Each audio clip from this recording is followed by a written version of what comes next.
Start करते हैं dissolution of partnership firm. सबसे पहले बात करते हैं पार्टनरशिप। पता होगी किसी को क्या होता है? हाँ जी, पार्टनरशिप पता है क्या होता है? जब दो या दो से ज्यादा पर्सन मिलकर बिजनेस स्टार्ट करते हैं उसको पार्टनरशिप बोलते हैं, और उनका बिजनेस पार्टनरशिप एक्ट 1932 के अंडर रजिस्टर्ड होता है, तो उसको हम बोलेंगे पार्टनरशिप फर्म। इसमें मिनिमम मेंबर जो होते हैं 2 होते हैं, मैक्सिमम मेंबर आप 50 तक ले जा सकते हैं, इससे ज्यादा नहीं। अगर मान लीजिए बैंकिंग का बिजनेस है 10 भी हो सकते हैं, 20 भी हो सकते हैं, 50 तक भी ले जा सकते हैं, लेकिन 50 से ज्यादा कभी पार्टनरशिप में नहीं होता। जैसे फर्म की बात करेंगे उसमें मिनिमम मेंबर जो कंपनीज होती हैं मिनिमम मेंबर 7 होंगे, मैक्सिमम की लिमिट नहीं होगी।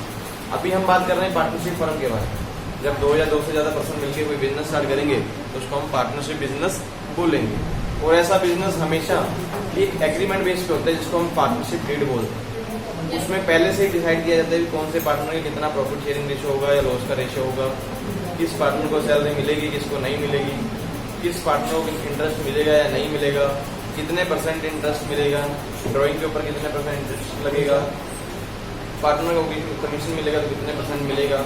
वो सारी चीजें पहले से ही पार्टनरशिप डीड में डिसाइड कर ली जाती हैं। हम बात कर रहे हैं डिसोल्यूशन ऑफ पार्टनरशिप। पार्टनरशिप को बंद करना, वो किस तरह से बंद करते हैं? जब भी कोई पार्टनरशिप का बिजनेस हम बंद करने की सोचते हैं उसको हम डिसोल्यूशन ही बोलते हैं। तो लिखा भी डिसोल्यूशन कितने प्रकार से की जा सकती है। सबसे पहला जो पॉइंट आपके पास है, change in the existing sharing ratio among the partner. जो पार्टनर के बीच में प्रॉफिट या फिर लॉस की जो शेयरिंग रेशियो थी, अगर उसमें कोई चेंजेस आ जाए तो पार्टनरशिप को टर्मिनेट करना जरूरी होता है। पार्टनरशिप एक बार हमें डिस्कशन में लेके जानी पड़ती है। Admission of a new partner. अगर तो मान लो पार्टनरशिप में कोई पुराना पार्टनर था वो चला गया, उसकी जगह नया पार्टनर आप लेके आए हैं, तो पार्टनरशिप आपको दोबारा से डिस्कशन में लेके जानी पड़ेगी। Retirement of A partner. किसी पार्टनर की डेथ रिटायरमेंट हो जाए, मीन्स एज हो जाए 58 एज की कंप्लीट हो जाए, वो पार्टनर कंपनी छोड़ के जाएगा तो उस टाइम पे डिसोल्यूशन होगा। Death of A partner. किसी पार्टनर की टाइम पे से पहले ही डेथ हो जाती है, हमको फिक्स तो है नहीं किसी बंदे के इतना टाइम रहना है, अगर डेथ होगी तो पार्टनरशिप खत्म होगी। Insolvency of A partner. Company में पैसे की जरूरत है और पार्टनर दिवालिया घोषित हो जाए, तो बोल दे कोर्ट की तरफ से निकलवा दे, रूल निकलवा दे, एजेंडा पास करवा दे कि उसके पास कोई पैसा नहीं है, उसके पास सारी प्रॉपर्टी जो खत्म हो चुकी है, अब उसके पास जीने के लिए पैसे भी नहीं है, तो उस टाइम पे कंपनी में इंसॉल्वेंसी अगर हो जाए किसी पार्टनर की तो डिसोल्यूशन होगा। Completion of the venture if the partnership is form. जिस काम के लिए पार्टनरशिप फर्म बनाई गई थी वो अगर काम कंप्लीट हो जाए, जिस टाइम के लिए बनाई गई थी वो टाइम कंप्लीट हो जाए तो पार्टनरशिप डिसोल्यूट होगी। Expiry of the period of partnership if the partnership is not a specific period of time. अगर पार्टनरशिप आपने स्पेसिफिक टाइम पीरियड के लिए बनाई थी, मान लो 5 साल के लिए, वो टाइम पीरियड खत्म हुआ तो पार्टनरशिप आपको डिसोल्यूशन में लेके जानी पड़ेगी। ये कुछ पॉइंट है जिसपे से कंपनीज बंद होती है। फिर आता है dissolution of A firm. Dissolution of firm समझते हो, कंपनी अगर डिसोल्यूशन कैसे होंगी? Dissolution by agreement. जब सभी मेंबर्स आपस में मान लेते हैं, क्या हो गया भाई हरिओम, लो बात कर ले। डिसोल्यूशन ऑफ फर्म का मतलब क्या होगा? अगर कोई कंपनी आप बंद करवाने जा रहे हैं, पहले था पार्टनरशिप के लिए, अभी किसी कंपनी को अगर कोई कंपनी बंद करवानी है तो सभी मेंबर्स में एग्रीमेंट होना जरूरी है। कंपनी एक मीटिंग पास करती है, मीटिंग में रूल बनाते हैं, एजेंडा जिसको रेजोल्यूशन बोलते हैं, कि सभी मेंबर्स वोटिंग राइट में 3/4 के अकॉर्डिंग चले जाए, तो 2/3, 3 में से 2 मेंबर मान रहे कंपनी बंद होनी चाहिए तो बंद हो जाती है। उसके बाद कंपल्सरी डिसोल्यूशन। कंपल्सरी डिसोल्यूशन पक्के तौर पे कंपनी बंद होनी चाहिए। वो कैसे होती है?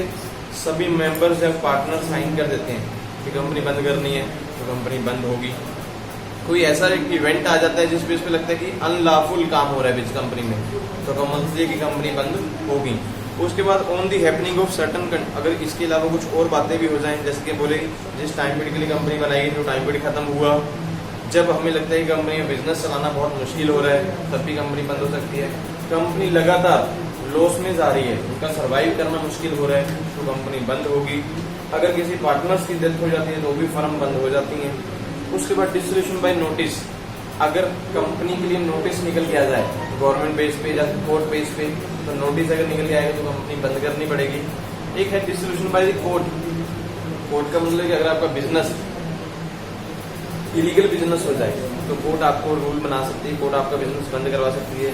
अगर कोर्ट को लगे कि परमानेंट परफॉर्मेंस बिजनेस की डाउन हो रही है तो बिजनेस आपके बंद हो जाएंगे। कोर्ट में कैसे पहुंचते हैं? जब कोई मेंबर्स कोर्ट में केस लगाते हैं, तब अगर चाहे कोई भी अदालत आपका बिजनेस बंद करवा सकती है। अगर उनको लगे कि हाँ, जिन लोगों ने पैसा लगाया हो उनका पैसा डूब रहा है, कंपनी प्रॉफिट में जान रही है, तो बिजनेस बंद करवाए जा सकते हैं। अगर पार्टनरशिप में मान लीजिए चाहे फर्म बेस पे कोई एग्रीमेंट ऐसे होते हैं जो कंप्लीट ही नहीं हो पा रहे हैं, तो कोर्ट आपका बिजनेस बंद करेगी। जो मेंबर्स हैं वो अनसाउंड माइंड हो जाएं, अनसाउंड माइंड समझते उनके दिमाग में प्रॉब्लम्स आ जाएं, बिजनेस चलाने के लिए वो कैपेबल नहीं रहते, तो भी कोर्ट आपका बिजनेस बंद करवा सकती है। अगर कोर्ट को लगे कि बिजनेस अब इससे ज़्यादा लॉस सफ़र नहीं कर सकते, तो उस टाइम पे भी कोर्ट जो आपके बिजनेस बंद करवा सकती है। ये अलग अलग टाइप्स हैं जिस बेस पे कोई भी कंपनी या फिर फर्म जो है बंद होती है। आपके पास डिफरेंस भी कई बार पूछ लेते हैं, difference between dissolution of partnership, difference between the dissolution of the firm. Partnership जब भी डिसॉल्व होगी, बिजनेस कभी भी टर्मिनेट नहीं होते, ये चीज ध्यान रख लेना। बिजनेस कभी भी खत्म नहीं होते। अगर पार्टनरशिप डिसॉल्व होगी तो उसके बाद दोबारा से पार्टनरशिप फर्म वही रहेगी, नए पार्टनर को ऐड कर लेंगे या नए पार्टनर की जगह 2% से ही वो दोबारा रेशो नहीं बना लेंगे। लेकिन जब बिजनेस डिसोल्यूशन होते हैं तो बिजनेस का काम जो बिल्कुल ही खत्म कर दिया जाता है, उसकी एसेट बेच के जो पैसे देने वाले होते हैं वो पैसे दे दिए जाते हैं। पार्टनरशिप में जब भी कहता है डिसोल्यूशन होगी, एसेट्स और लिएबिलिटी को रीवैल्यू किया जाएगा और न्यू बैलेंस शीट बनाई जाएगी। लेकिन डिसोल्यूशन जब फर्म में होगी, एसेट्स को बेच दिया जाता है, लिएबिलिटीज को पे कर दिया जाता है। ये डिसोल्यूशन होता है। पार्टनरशिप में क्या होगा, रिवैल्यूएशन अकाउंट बनाते हैं, हम दोबारा से वैल्यू चेक करते हैं एक्चुअली कौन सी वैल्यू सही है या नहीं।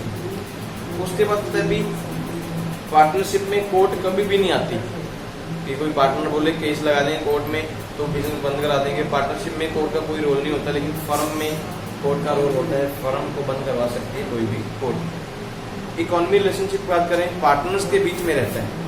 इकोनॉमिक रिलेशनशिप जो है सिर्फ पार्टनर्स के बीच में रहता है। जो पार्टनर्स आएंगे वही पैसे का लेन देन देखेंगे। लेकिन जब फर्म की बात करते हैं तो उसमें इकोनॉमिक रिलेशनशिप पार्टनर के बीच में नहीं रहता। इकोनॉमिक रिलेशनशिप जो मेंबर्स होते हैं कंपनी के, उनके ऊपर चला जाता है, जिन लोगों ने कंपनी के शेयर वगैरह खरीदे होते हैं। मीन्स पार्टनर्स का इसमें कोई लेना देना नहीं होता। चेंज क्लोजर ऑफ बुक्स, जब भी पार्टनरशिप फर्म बंद होगी, बुक्स कहता क्लोज कर देते हैं, क्लोज करेंगे, रिवैल्यूएशन अकाउंट बनाएंगे, लेकिन साथ में दोबारा बुक भी बन जाती है, नई प्रॉफिट शेयरिंग रेशो बन जाएगी, नई रेशो के साथ पार्टनर्स काम करेंगे। लेकिन जब फर्म बंद होती है तो सारी की सारी बुक्स को धीरे धीरे करके बंद कर दिया जाता है। पहले एसेट्स जितनी होंगी वो बेची जाती हैं, एसेट्स का वैल्यू कैश में कन्वर्ट किया जाता है। उसके बाद जिन लोगों के पैसे देने होते हैं पैसे देके बिजनेस को क्लोज कर दिया जाता है। फिर आता है other dissolution. It may be, जो पार्टनरशिप फर्म है, इट मे बी और may not be involve dissolution. हो सकता है कि पार्टनरशिप बंद भी हो जाए, हो सकता है बंद ना भी हो, जैसे हमने पहले बोला। लेकिन फर्म में जब भी डिसोल्यूशन होगा तो पक्के तौर पे कंपनी को बंद करना पड़ेगा। ये थे आपके पास दोनों प्रकार से डिसोल्यूशन ऑफ द पार्टनरशिप और फर्म। फिर हमारे पास आता है सेटलमेंट ऑफ अकाउंट। अगर मान लीजिए किसी कंपनी के अकाउंट्स को सेटलमेंट करना है, सबसे पहले उन्होंने बोला कि ट्रीटमेंट ऑफ लॉस। अगर कंपनी में लगातार लॉस हो रहा है उसको ट्रीटमेंट कैसे करती है, तो ट्रीटमेंट कैसे करेंगे, सबसे पहले कंपनी अपने प्रॉफिट्स को निकालेगी, जो जो प्रॉफिट कंपनी के हुए हैं। नेक्स्ट, अगर प्रॉफिट से लॉस आपका कवर नहीं हुआ तो पार्टनर की कैपिटल से लॉस को कवर करवाया जाता है। हम लोगों ने पढ़ा है बैलेंस शीट में, प्रॉफिट आता है तो पार्टनर की कैपिटल में ऐड करते हैं, अगर लॉस आता है तो पार्टनर की कैपिटल में से माइनस कर देते हैं। लेकिन जब फर्म बेस पे काम करते हैं, फर्म में ऐसे कुछ चीजें भी होती हैं, रिजर्व, शायद आपने सुना होगा रिजर्व फंड होते हैं ना, कंपनी में ऐसे बहुत सारे रिजर्व बने होते हैं। तो अगर बाई द वे कंपनी में लॉस आ जाए तो जो रिजर्व कंपनी ने रखे होते हैं पहले रिजर्व से लॉस कवर किया जाए। जरूरी नहीं कि सीधा कैपिटल से ही माइनस कर दो, रिजर्व से माइनस करेंगे। रिजर्व, मान लो कंपनी का लॉस आया है 1000 रुपये, हमारे पास वो रिजर्व फंड जो पड़े 500, तो इसमें से पहले 500 माइनस हो जाएंगे, हमारे पास जो लॉस रह जाएगा वो 500। तो 500 बचा है, उसके बाद वो जो बंदे हमारे कैपिटल वाले हैं उनकी कैपिटल में से वो लॉस माइनस कर जाता है। फिर हमारे पास उसके बाद आता है सेटलमेंट में एप्लीकेशन ऑफ एसेट। कोई भी कंपनी, अगर कोई कंपनी के एसेट्स उनमें क्या अप्लाई होते हैं, एसेट्स के रूल्स हैं कि सबसे पहले अगर कोई कंपनी बंद हो रही है, अगर कोई पार्टनरशिप फर्म बंद हो रही है तो एसेट्स को रिवैल्यूएशन अकाउंट में लिया जाता है। रिवैल्यूएशन समझते हो, उनकी वैल्यू को दोबारा से चेकअप किया जाता है कि अगर बुक्स में अमाउंट कम है एक्चुअल में वैल्यू ज़्यादा है तो अमाउंट बढ़ाई जाएगी। अगर बुक्स में अमाउंट नोट नहीं की, वैसे रिवोल्यूशन अकाउंट आप में भी शायद किए भी हो, तो रिवोल्यूशन अकाउंट बनाए जाते हैं। कीमत बढ़ रही है तो प्लस कर देंगे, कीमत डाउन हो रही है तो माइनस कर देंगे, उस बेस पे रिवोल्यूशन अकाउंट बनता है। अगर कोई कंपनी बंद हो रही है तो एसेट्स का रिवोल्यूशन अकाउंट नहीं बनता है, एसेट्स को सेल कर दिया जाता है। सेल करने के बाद जो लायबिलिटीज कंपनी की होती है, first liability creditor, bank loan, ऐसा जो पैसा होता है उसको दिया जाता है। बाद में जो पैसा बचता है वो सारा कंपनी के जो पार्टनर्स या फिर मेंबर्स जो होते हैं उनको प्रोवाइड करवा दिया जाता है। तो उसके बाद आपके पास जो क्वेश्चन आ रहा है इंसॉल्वेंसी ऑफ द फर्म, इसमें प्रैक्टिकल है, बीच में इसको लीव कीजिए, इसको बाद में देखते हैं, ठीक है। Insolvency of the firm, firm की इंसॉल्वेंसी का मतलब क्या होता है? जब कोई कंपनी या फर्म दिवालिया घोषित हो जाए, दिवालिया घोषित समझते हो, कोर्ट में डिक्लेयर करवा दिया जाए, कोई कंपनी जो बिजनेस चलाने में फेल है, उसके पास जितने मेंबर्स थे वो प्रॉपर पैसे नहीं दे रही हैं। बहुत सारी कंपनीज ऐसी होती हैं, कंपनी में पैसे की जरूरत होती है, अपने पार्टनर जो मेंबर्स होते हैं उनसे पैसे लेते हैं या पार्टनर से, और वहाँ पर दिवालिया घोषित हो जाएगी फर्म, अपना बिजनेस चला नहीं पा रही, लोगों के जो पैसे दे नहीं पा रही, तो उस टाइम पे कंपनी का बंद होना भी जरूरी है। इंसॉल्वेंसी जब भी कोई कंपनी घोषित करवाएगी तो उसकी अपनी एसेट्स या लायबिलिटी उसको सेल करवाना पड़ता है। कोर्ट के हुक्म के अकॉर्डिंग एक बंदा हायर करना पड़ता है, वो पर्सन हायर करके दिखाना पड़ता है कि इस पर्सन को हमने हायर किया है। वो सारी के सारी जो कंपनी के राइट्स होते हैं खत्म होकर ट्रांसफर होकर उस बंदे के पास चले जाते हैं, तो बंदा सारी एसेट्स सेल करने के बाद आगे कंपनी के बिजनेस को क्लोज करवाने का काम करता है। फिर हमारे पास उसके बाद हमारे पास जो क्वेश्चन आपके पास आ रहा है इंसॉल्वेंसी ऑफ पार्टनर, ये भी कई बार आपको 2 नंबर में पूछ लेते हैं। पार्टनर की इंसॉल्वेंसी क्या होती है? जब पार्टनर्स खुद कैपेबल नहीं रहते कि अपने फंड्स को जनरेट करवा पाए, तो उस टाइम पे इंसॉल्वेंसी रहती है। मीन्स पार्टनर कैपेबल ही नहीं है बिजनेस को चलाने के लिए, उसके बाद जो पैसा था उसने बिजनेस में लगा दिया, वो पैसा लॉस में चला गया। अगर वो अपने आप को इंसॉल्वेंसी डिक्लेयर करवा ले कि मेरे पास और पैसा नहीं है कि बिजनेस नहीं चलाना, तो उस टाइम पे भी पार्टनरशिप जो है खत्म करवाई जाती है।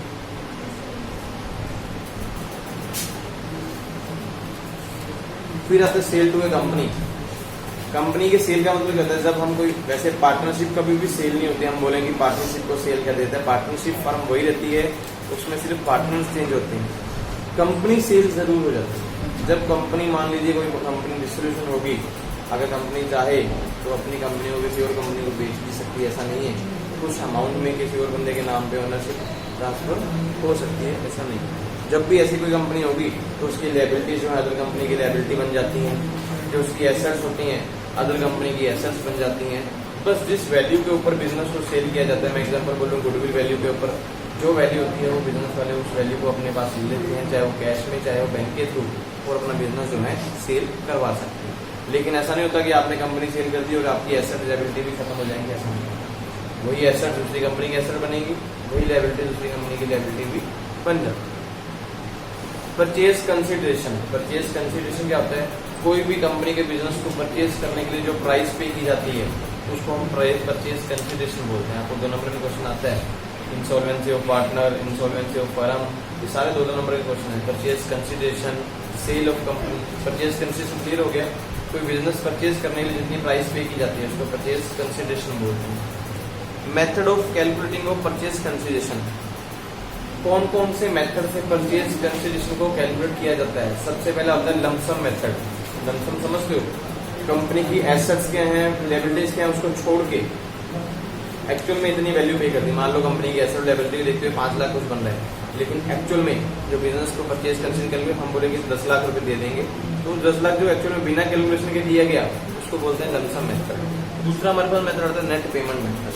एक्चुअल में कैलकुलेशन करने के बाद रिवैल्यूएशन अकाउंट बना लें, रियलाइजेशन अकाउंट बना लें, जो बैलेंस निकल के आएगा उसको हम बोलते हैं नेट पेमेंट मेथड। फिर हमारे पास आता है नेट एसेट मेथड। कंपनी की एक्चुअल में एसेट कितनी है, उस एसेट्स को देखते हुए उसकी वैल्यू जब पे की जाती है उसको बोलते हैं नेट एसेट। मोस्टली बिजनेस जो सेल होते हैं वैसे लमसम मेथड से ही सेल होते हैं। नेट एसेट मतलब कंपनी की जो एसेट्स होती हैं उनकी जब वैल्यू निकाली जाती है रिवैल्यूएशन बेस पे, तो उसकी पेमेंट जो की जाती है उसको हम बोलते हैं नेट एसेट मेथड।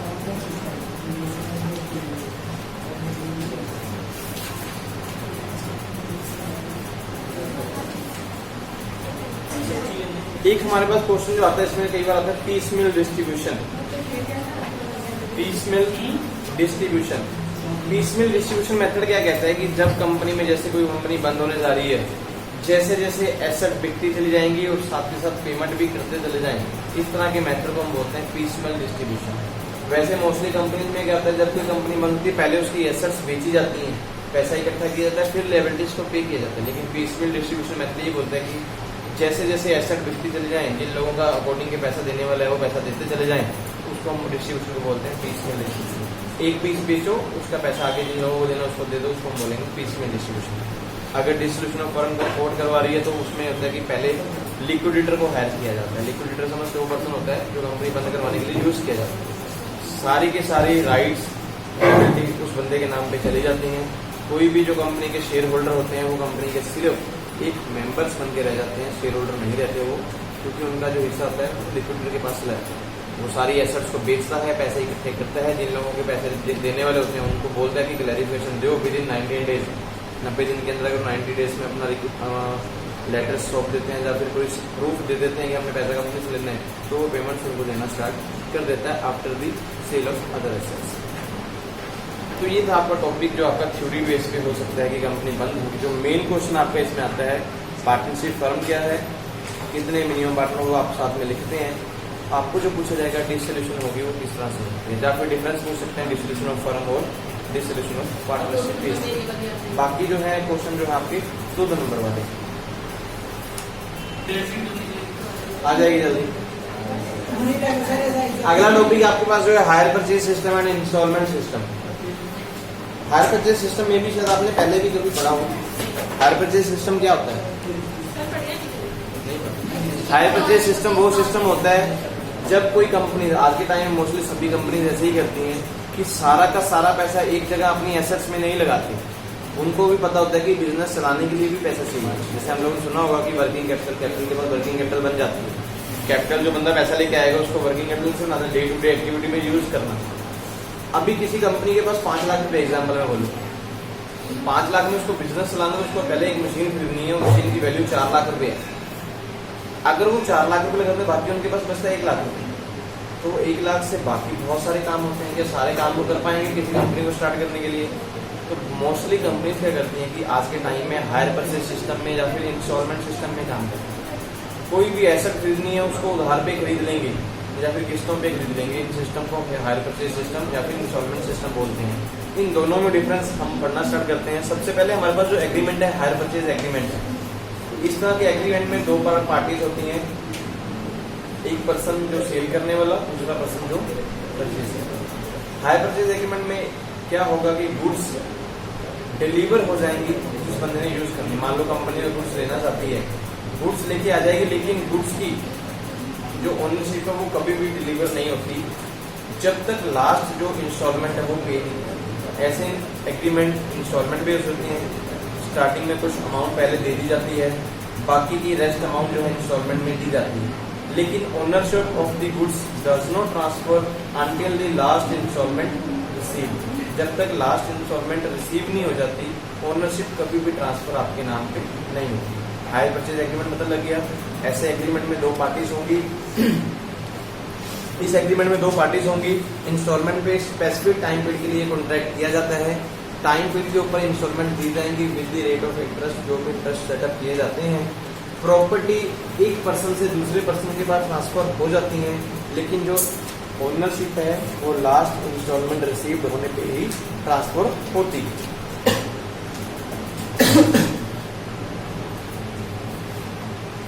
2 पार्टीज होंगी इसमें, ओनर ऑफ द गुड्स, दूसरा होता है हायरर पार्टी।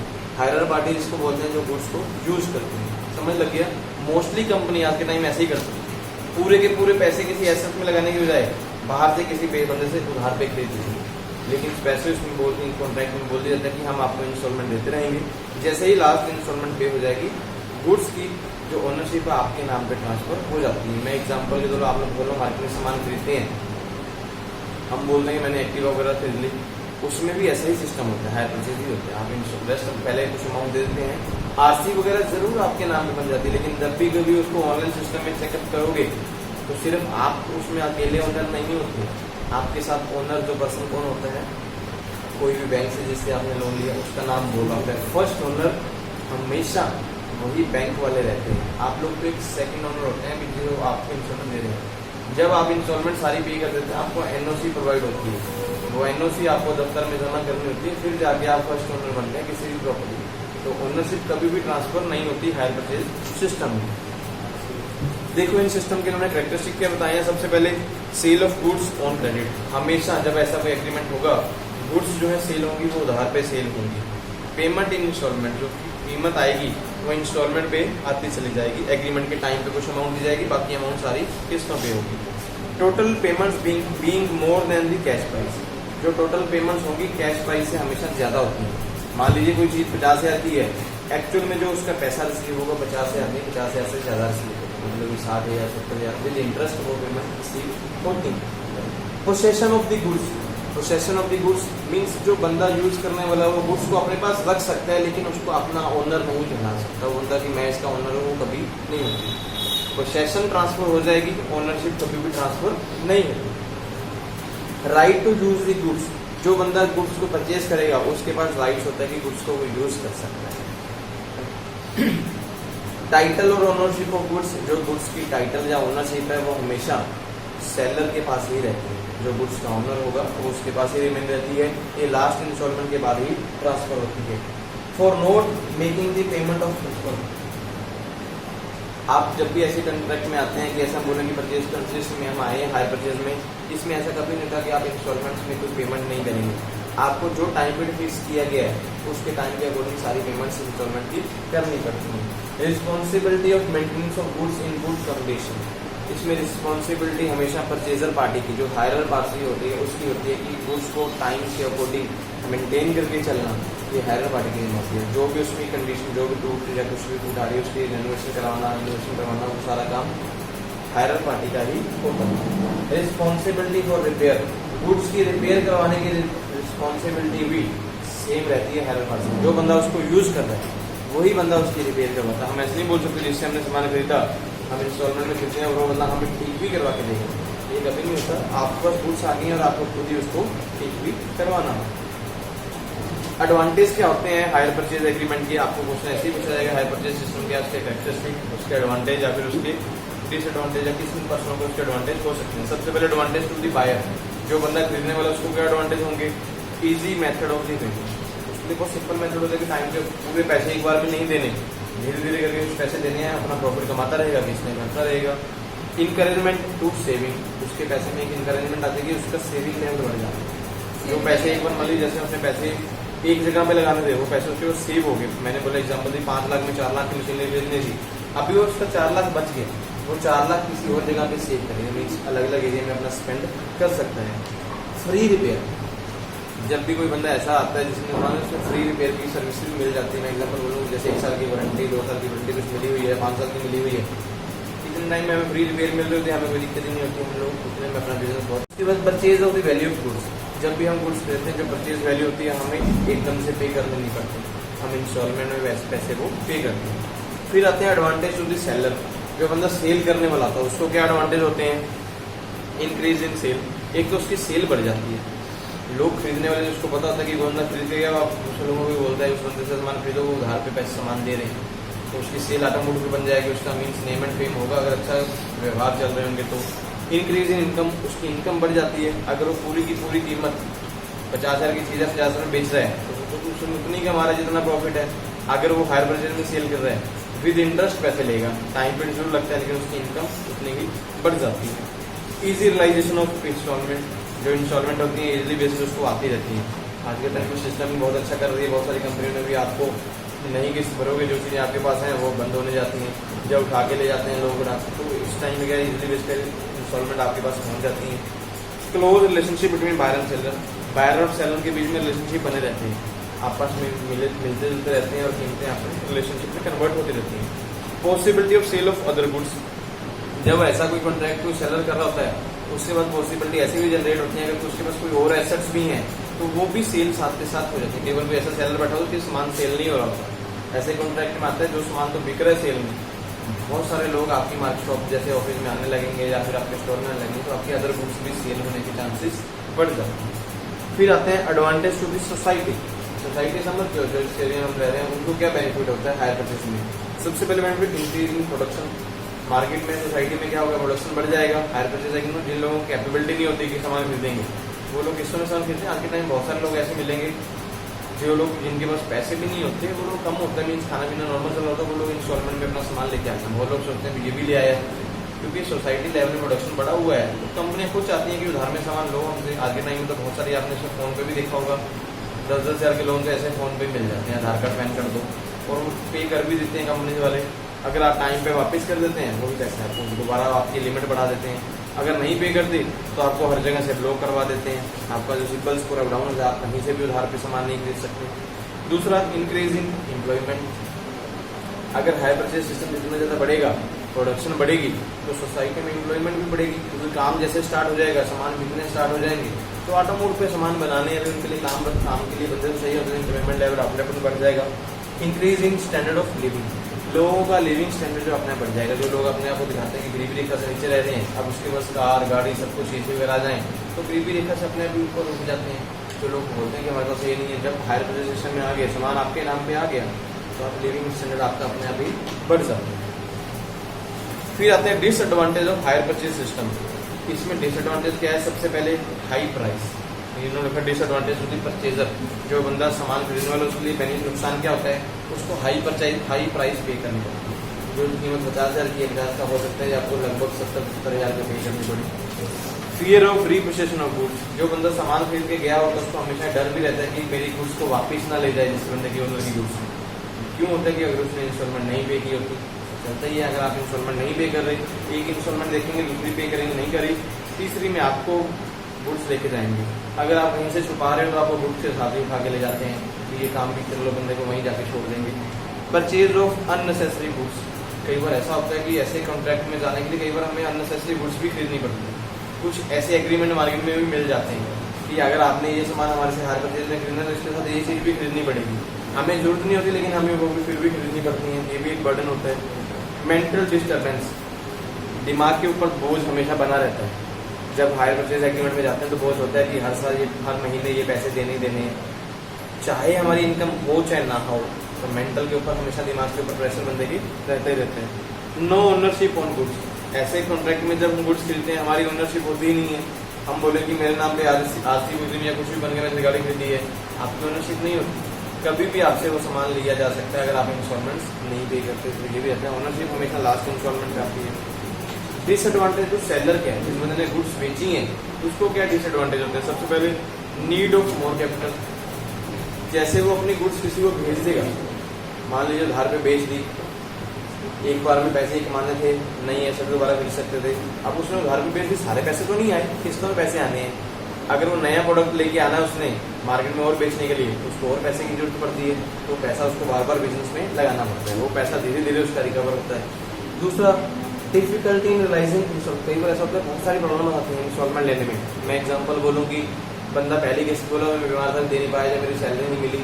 दूसरी किस्त में बोल दिया कि घर वालों ने मुझे घर से ही निकाल दिया, मेरे पास पैसे ही नहीं है, मेरे को जॉब नहीं मिल रही। बहुत सारी प्रॉब्लम्स आती हैं। कई बार बंदा खुद ही छुप जाता है, जिस एरिया में रह रहे होते हैं और एरिया छोड़ के भाग जाते हैं, उनको फाइंड करना मुश्किल हो जाता है। तो ऐसी प्रॉब्लम्स बहुत सारी आ जाती हैं। More expensive in own accounting. ऐसे काम का रिकॉर्ड रखने के लिए हमें खर्चा ज़्यादा पड़ता है। मान लो इंस्टॉलमेंट से पे काम कर रहे हैं, उस बंदे का अकाउंट अलग से बनाना पड़ेगा। अकाउंटेंट जो आपके पास काम कर रहा है वो अकाउंटेंट रखना पड़ेगा आपको। अगर नहीं रख रहे हैं, अगर कैश में काम कर रहे हैं, वो सारी बेचनी है, खत्म ही हो गया, प्रॉफिट कमाते चले जा रहे हैं। नहीं तो उधार में काम है तो अकाउंटेंट चाहिए ही चाहिए। प्रॉपर रिकॉर्ड बनाएंगे किस बंदे से कितना पैसा लेना है, क्योंकि आप लोग माइंड में नहीं रख पाओगे किस बंदे की कितनी किस्तें आ गई कितनी नहीं आ गई। Bear of loss of depreciation of goods. हमेशा कहता है डेप्रिसिएशन बेस पे गुड्स के लॉस होने का डर भी रहता है।